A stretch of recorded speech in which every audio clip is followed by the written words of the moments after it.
saluda Raúl Sotomayor desde el canal de la Reforma Continua. A continuación te presentamos la historia de la Biblia Reina Valera.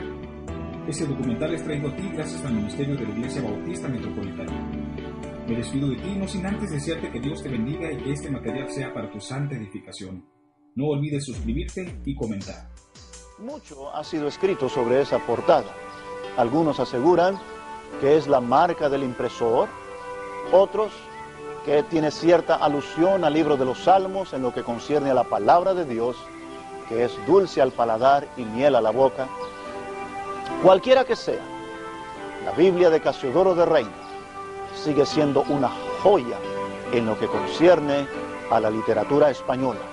Una joya que tiene su lugar allá con las obras de Cervantes en España, las obras de Shakespeare en Inglaterra, y su valor, su impacto en lo que concierne al mundo hispano, en lo moral, en lo social y sobre todo en lo espiritual, es incalculable.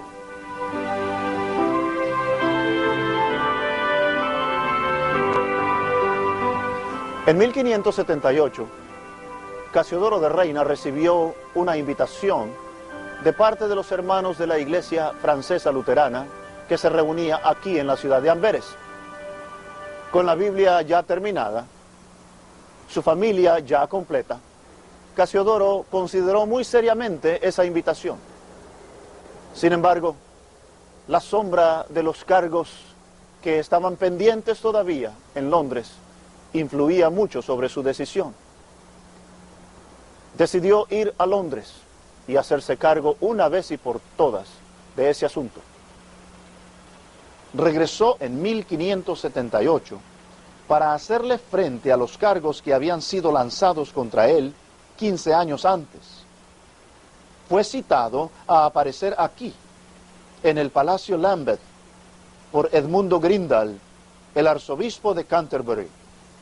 Y no teniendo ninguna evidencia en su contra, fue completamente exonerado de todos los cargos.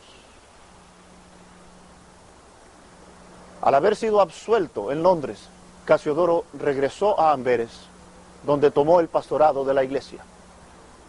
Estos fueron años muy felices para Casiodoro de Reina, puesto que su deseo siempre había sido el pastorear una iglesia, y finalmente Dios le había dado ese privilegio. Sin embargo, existía el peligro de una invasión española sobre toda esta región, la cual se efectuó en el año de 1585.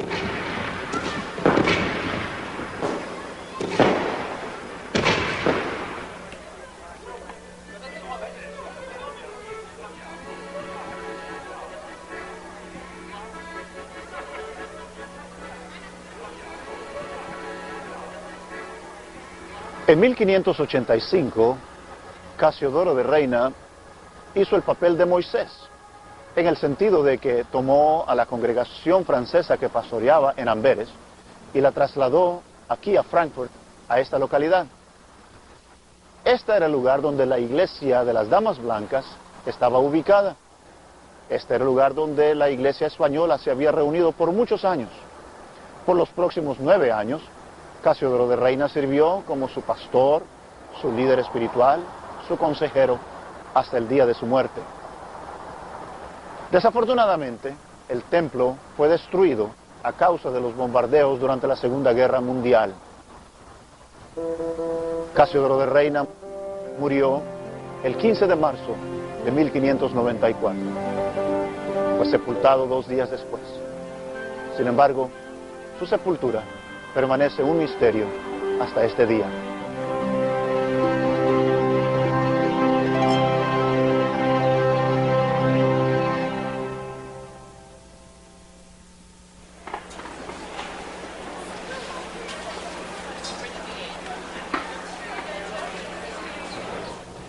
Existe otro hombre a quien todavía no hemos dado la atención debida, pero ciertamente fue uno de los grandes protagonistas en lo que fue la historia de la traducción de la Biblia al español. Su nombre, Cipriano, nacido cerca de la antigua ciudad de Badajoz, en lo que fue la Valera Vieja. en España. Él, juntamente con los demás monjes del monasterio de San Isidoro del Campo, huyó en compañía de Casiodoro y los demás hacia la ciudad de Ginebra. De allí, ellos se trasladaron directamente aquí, a Inglaterra. En febrero de 1559, Cipriano se dirigió aquí, a la ciudad universitaria de Cambridge, al colegio de Magdalena, que se encuentra a mis espaldas. En 1560, él recibió una recomendación directa de la reina Elizabeth, pidiendo que él fuera admitido como miembro de la asociación del colegio de Magdalena, aquí en Cambridge. Y en 1563, él recibió su maestría en ciencias y letras de este prestigiado colegio. Después de sus logros en Cambridge, Cipriano de Valera vino aquí, a la ciudad universitaria de Oxford, donde fue incorporado como profesor en el Colegio Magdaleno de la ciudad de Oxford en 1565. Por los próximos 35 años, Cipriano de Valera ejercería su profesión de maestro, no solamente aquí en las aulas de este Colegio Magdaleno, sino también como tutor privado a varios alumnos notables.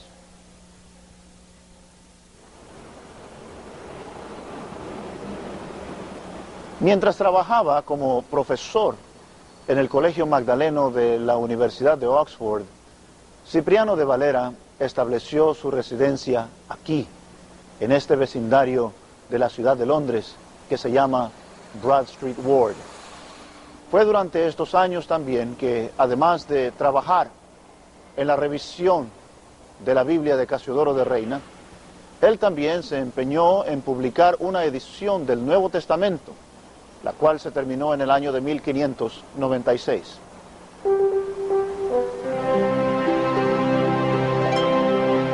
Cuando Cipriano de Valera terminó su revisión de la Biblia de Reina, encontró que no había en Londres un impresor que pudiera publicar un proyecto tan grande como este.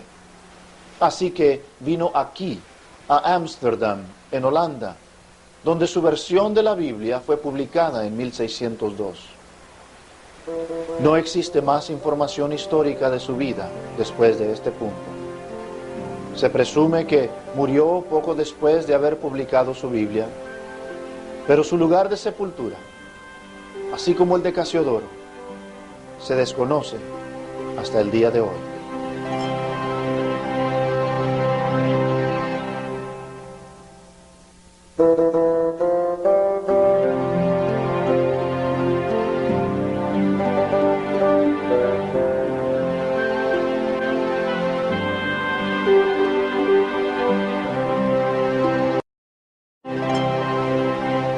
Antes del siglo XVI, no existían ejemplares completos del Nuevo Testamento en el idioma original griego.